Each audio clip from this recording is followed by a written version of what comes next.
नमस्कार, जी न्यूज देख रहे हैं आप। मैं हूं अदिति अवस्थी। कोरोना संक्रमण का गांव में बढ़ना भले ही चिंताजनक है।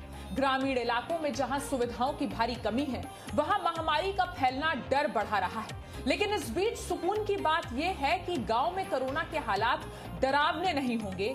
ये दावा आईआईटी कानपुर के वैज्ञानिक प्रोफेसर मणिंद्र अग्रवाल ने किया है। प्रोफेसर अग्रवाल के मुताबिक गांव में बढ़ते संक्रमण से घबराने की जरूरत नहीं है, क्योंकि गांव वालों की इम्यूनिटी मोटा अनाज खाने और धूप में तपने से मजबूत होती है, जो म्यूटेंट वायरस से लड़ने में काफी मददगार साबित हो सकती है।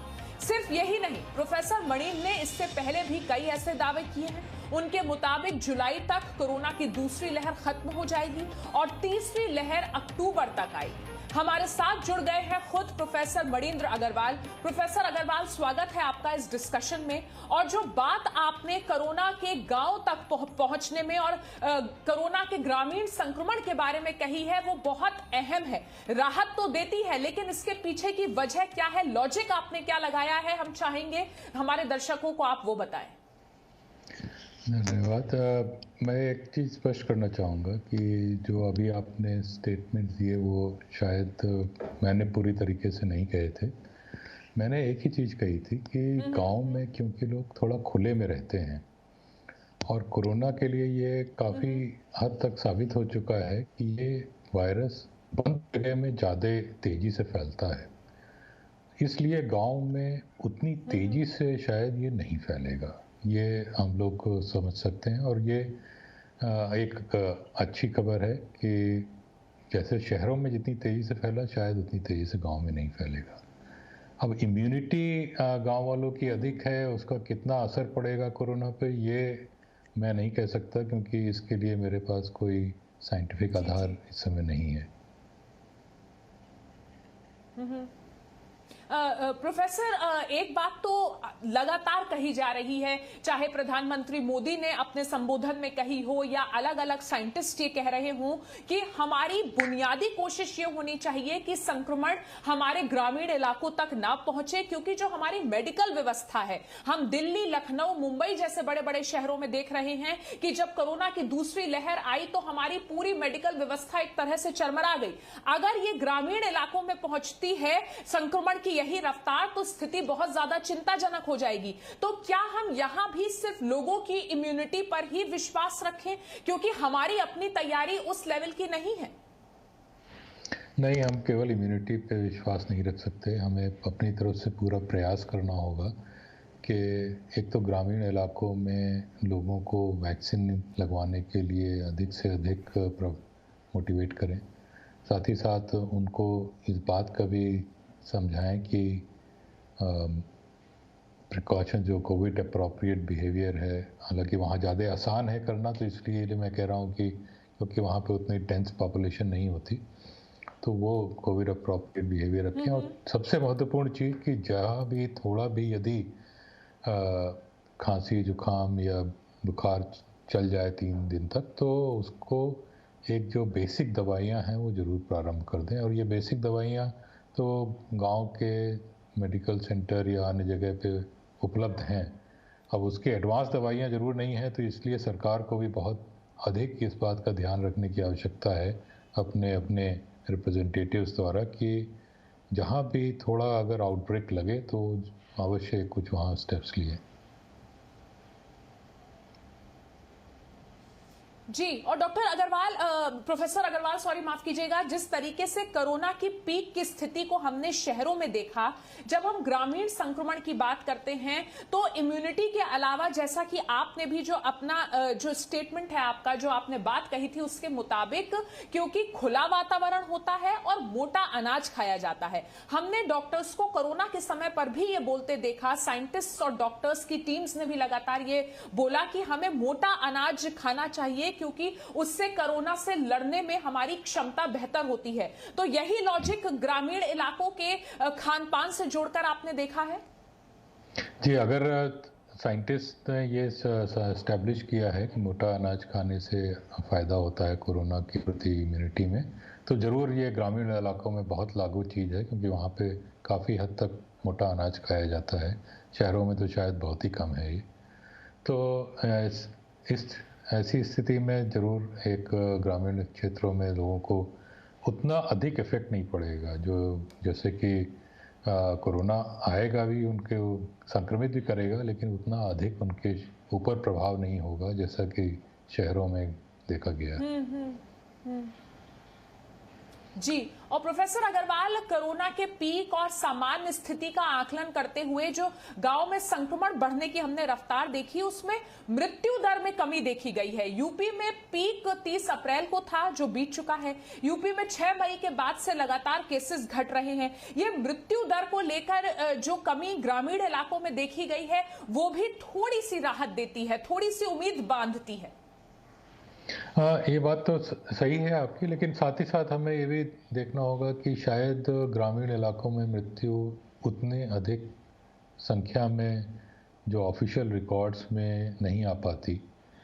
इसका ये कहने का मतलब मेरा नहीं है कि मृत्यु दर बहुत ज़्यादा है, लेकिन ये दोनों चीज़ें हमें बैलेंस करके चलनी होंगी, और अभी भी अपना जो ध्यान है या ज़रा भी फोकस नहीं हटाना होगा कि अधिक से अधिक क्षमता से ग्रामीण इलाकों में इसको फैलने से, बढ़ने से रोका जाए। जी प्रोफेसर अग्रवाल, हमने देखा जिस तरीके से हिंदुस्तान में जब कोरोना की दूसरी लहर आई, उससे पहले हम लगभग ये मान चुके थे कि हम कोरोना मुक्त हो गए हैं। वो हमारे नेताओं से लेकर जनता तक सबसे ये गलती हुई कि हमने माना कि हम कोरोना मुक्त हो गए हैं, और फिर अचानक से जब दूसरी लहर आई तो उसने हिंदुस्तान को बुरी तरह से अपनी चपेट में ले लिया। लेकिन अब साइंटिस्ट हो, डॉक्टर्स हो या फिर लोग खुद हो, हर कोई तीसरी लहर को लेकर जानकारी रख रहा है और तीसरी लहर के बारे में बात कर रहा है। प्रोफेसर अग्रवाल, इस तीसरी लहर के बारे में क्या कहना चाहेंगे?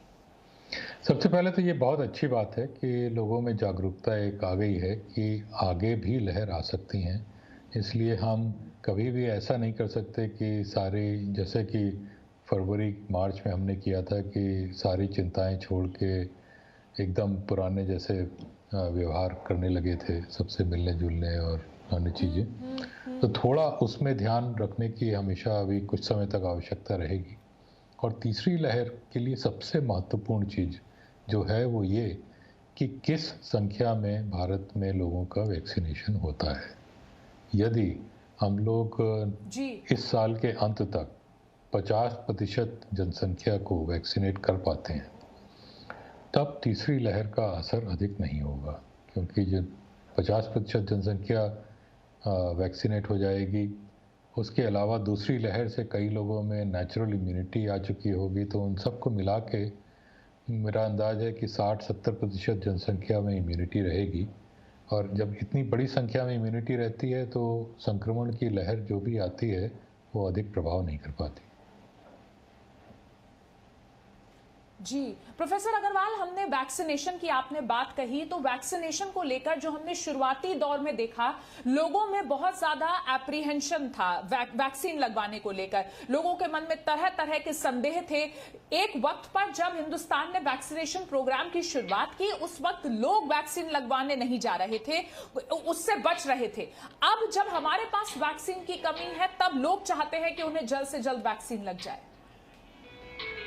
जी हाँ, ये बड़े थोड़ा दुर्भाग्य की बात है कि जब हमारे पास वैक्सीन उस समय काफ़ी संख्या में थी, तो बहुत सारे लोग जो लगवा सकते थे उन्होंने नहीं लगवाया। और यदि आप अगर अपनी मृत्यु का आंकड़ा देखें इतने पिछले 1 महीने में, तो आप पाएंगे कि काफ़ी बड़ी संख्या में जिन लोगों की मृत्यु हुई वो 60 या उससे अधिक वर्ष की उम्र के थे, और वो तो वैक्सीन लगवा सकते थे पहले, लेकिन किन्हीं कारणवश उन्होंने नहीं लगवाई।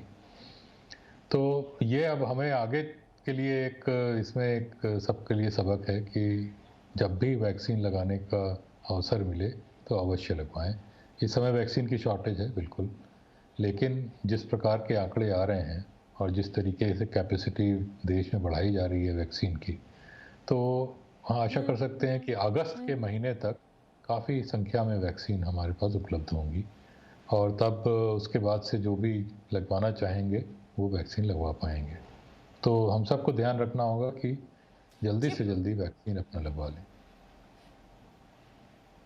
जी प्रोफेसर अग्रवाल, जिस तरीके से वैक्सीन की कमी हम देख रहे हैं, लेकिन हर स्तर पर कोशिश की जा रही है, चाहे अभी कोविशील्ड और कोवैक्सीन के बाद स्पुतनिक वी भी लगना शुरू होगी, और उम्मीद यही की जा रही है कि आने वाले कुछ दिनों में और भी कई इंटरनेशनल प्लेयर्स भी हिंदुस्तान में वैक्सीन के साथ आ सकते हैं, क्योंकि वैक्सीन ही एकमात्र हथियार है कोरोना की इस लड़ाई में हमारे साथ, मास्क के बाद। जी नहीं, मास्क भी बहुत अच्छा हथियार है, क्योंकि मास्क लगवाने से 80 से 90% संभावना कम हो जाती है इन्फेक्शन लगने की, और वैक्सीन से भी 80-90% ही संभावना कम होती है इन्फेक्शन होने की। तो मास्क आप मान सकते हैं कि वैक्सीन जितना अच्छा काम करता है।